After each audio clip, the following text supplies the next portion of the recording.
Good morning, friends. Today we are going to continue reading our book,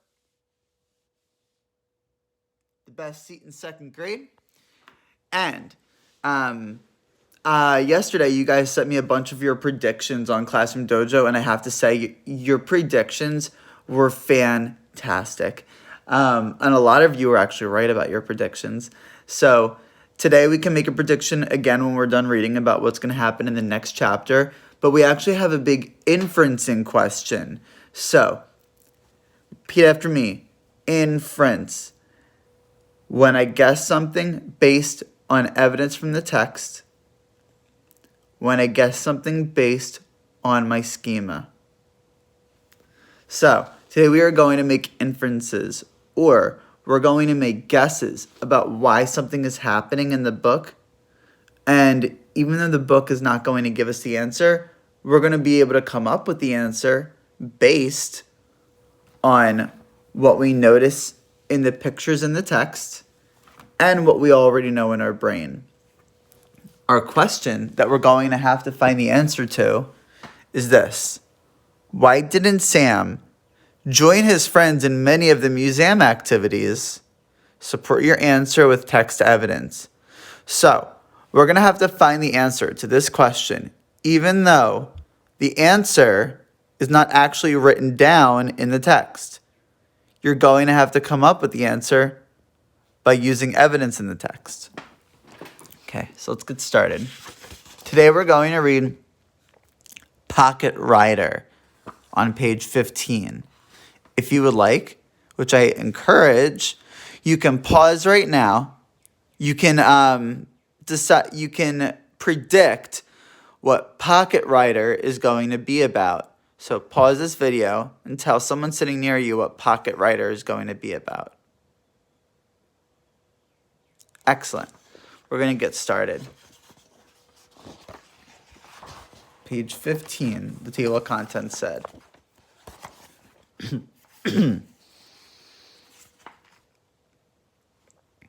Pocket Rider. The Science Museum was busy and bright and crowded. Stay in your groups, called Mr. Hopper. The animal sticker on your name tag will tell you which group you are in. Grasshoppers stick together. Frogs stick together. Dolphins stick together. We don't want anyone to get lost. So, just a reminder, friends, I feel like this might get a little confusing and I don't want it to be confusing, so I'm just going to reiterate what the text says. The text says, an animal sticker on your name tag will tell you which group you're in. So, when you see words like grasshoppers, frogs, and dolphins, these are not things at the museum. These are just names that he gave for groups of students. Sam, said Nina, where is your name tag? In my coat, Sam replied. He reached deep into his pocket and patted George Washington. Sam looked at the sticker on his name tag.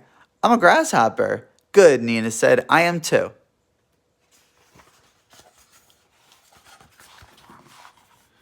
The grasshopper, frogs, and dolphins hung up their coats. Sam, said Ollie, it's warm in here. Why don't you take off your coat? I can't, Sam said quickly. I might catch a cold. George Washington sneezed. Hurry up, called Sophie. We are going to the star show at the planetarium. Sam followed the other grasshoppers. He walked slowly and kept his hand over his pocket. I have an inferencing question for you. Why do you think Sam walked slowly and kept his hand over his pocket? Why don't you pause real quick and tell your neighbor what you think? I am going to tell you what I think or what I know based on my schema and based on Sam in the text. He walked slowly and kept his hand over his pocket. I'm going to guess or make it. I think that Sam's probably walking slowly so he does not scare George Washington. He's keeping his hand over his pocket so that the hamster doesn't escape. Even though the text doesn't say that, I was able to make that inference just based on what I know, based on what I see. The planetarium was round and dark. The class wiggled and waited in rows of seats. When the first star twinkled above, Sam took George Washington out of his pocket. "Make a wish," he whispered. George Washington sneezed. No one noticed George Washington. When the grasshoppers whirled through the wind tunnel, George Washington's whiskers blew backward.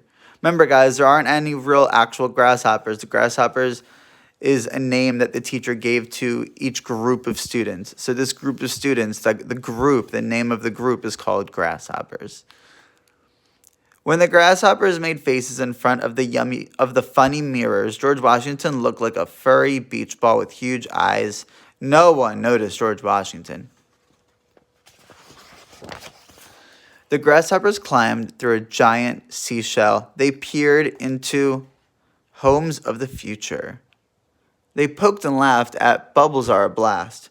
George Washington watched and listened and sneezed.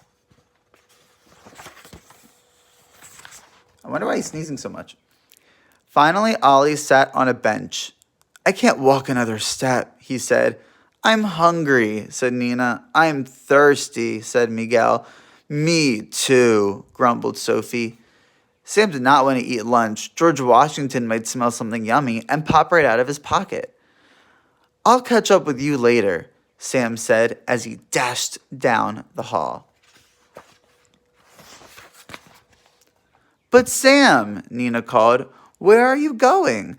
Grasshoppers are supposed to stick together." Here's chapter 3, the animal zone. I'm going to stop there, but why don't you make a prediction based on the image and what you think is going to happen next? Make a prediction. Awesome. Now, I'm going to stop there, officially stop, and re-show you our big question of the day, our inferencing question. Why didn't Sam join his friends in many of the museum activities? Support your answer with text evidence. Because you do not have a book in front of you, I'm going to actually just go back in the book and show you how he joined in some of the activities with George Washington. But on pages 24 and 25, I noticed that he just kind of stood there and watched. See? If you notice, here he is hanging out on the side. And here he is hanging out in the back. So why don't you think he joined in some activities, but why don't you think he joined in a lot of the activities? And we can infer that there's probably even more activities at the museum that he also did not join in. So why don't you think he did? Make sure to support your answer with text evidence. Boys and girls, when you're done watching my video, make sure to post your answers either in the comment section or in a direct message to me on Classroom Dojo. And I hope you guys have a terrific Tuesday. Try to find some fun things to do. Take care.